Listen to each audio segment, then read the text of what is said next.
जय हिंद प्यारे दोस्तों, एक बार फिर से आप सभी का वयम जीएस रिसर्च सेंटर पर स्वागत है। आज है 25 जून। तो 25 जून को बनने वाले जितने भी महत्वपूर्ण करंट हैं उनको हम इस वीडियो में डिस्कस करेंगे। तो चलिए स्टार्ट करते हैं। पहला प्रश्न आपसे कह रहा है, इसरो ने भारतीय संचार उपग्रह GSAT-24, तो नाम याद रखना, क्या बोल रहा है, GSAT-24। तो भारतीय संचार उपग्रह GSAT-24 का हाल ही में फ्रेंच गुयाना में कहाँ से यूरोपीय अंतरिक्ष एजेंसी के एरियन रॉकेट से सफल परीक्षण किया है।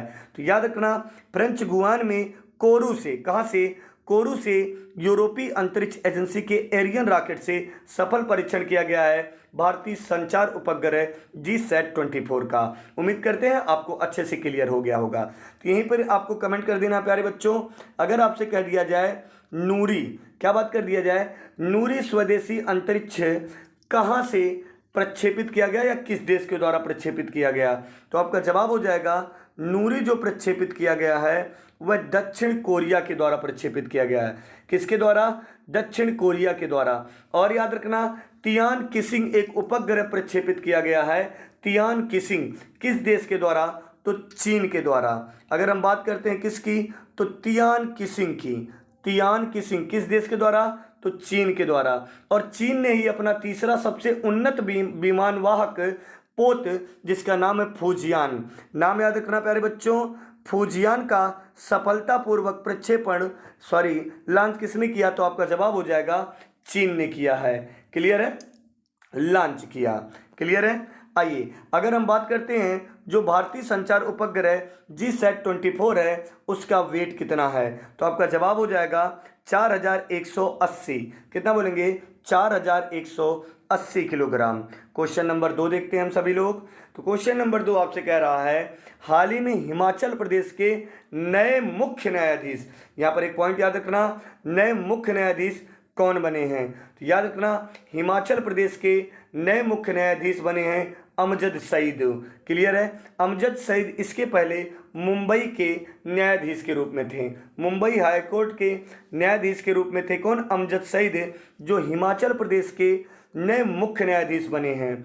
याद रखना, 6 राज्यों के उच्च न्यायालयों के नए मुख्य न्यायाधीश नियुक्त किए गए हैं, जिसमें हिमाचल प्रदेश के अमजद सईद हैं और उत्तराखंड के नाम आपको याद होगा विपिन संघी। क्या नाम है? विपिन संघी। क्लियर है?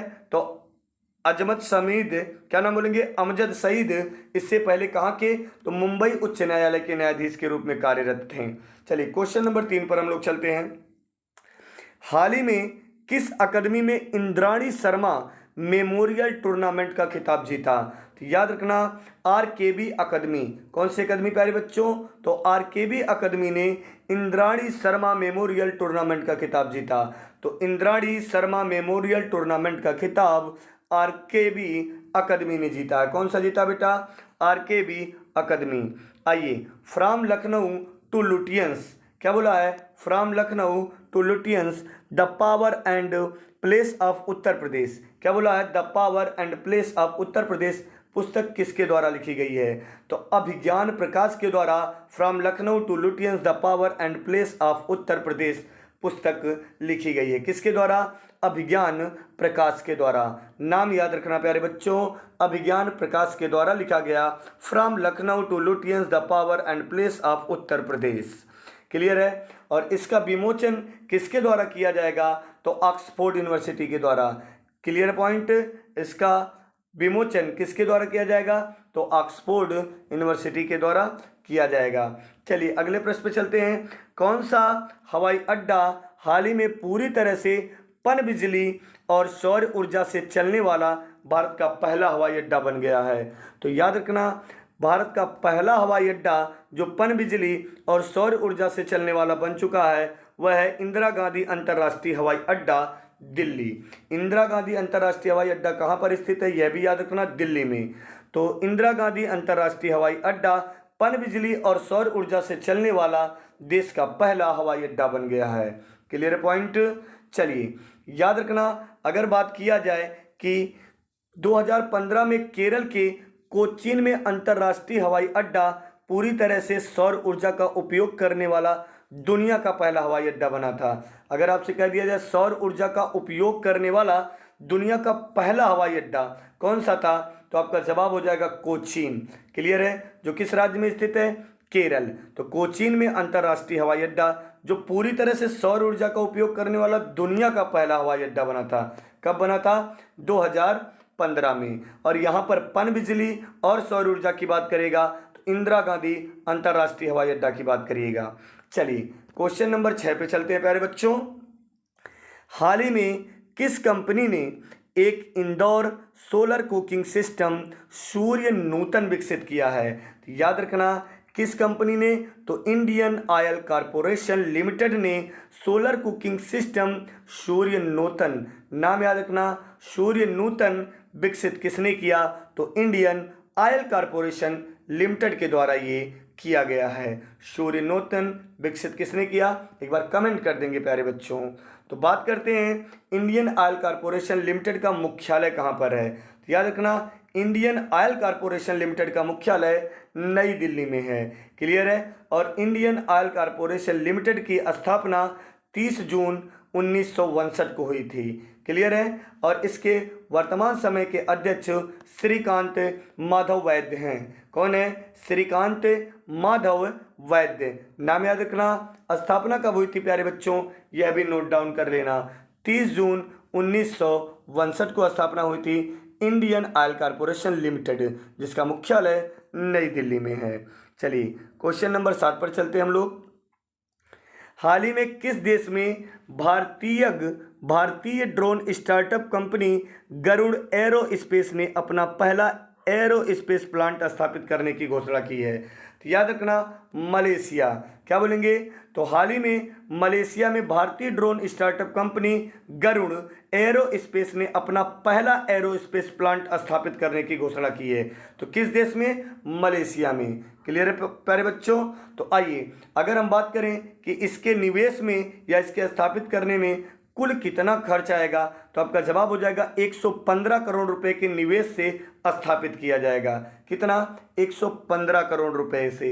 क्लियर है? क्वेश्चन नंबर 8 को देखते हैं सभी लोग। तो यहाँ पर बोला है हाल ही में किसने नया पोर्टल निर्यात, तो यहाँ पर निर्यात का फुल फॉर्म आप लोग याद रखना, national import export record for yearly analysis for trade. क्या हो जाएगा? नेशनल इंपोर्ट एक्सपोर्ट रिकॉर्ड, फिर आपका आ जाएगा फॉर ईयरली एनालिसिस, क्या बोलेंगे? Analysis for trade. क्लियर है? निर्यात का फुल फॉर्म याद रखेंगे प्यारे बच्चों, जरूर आपके एग्जाम में बन सकता है।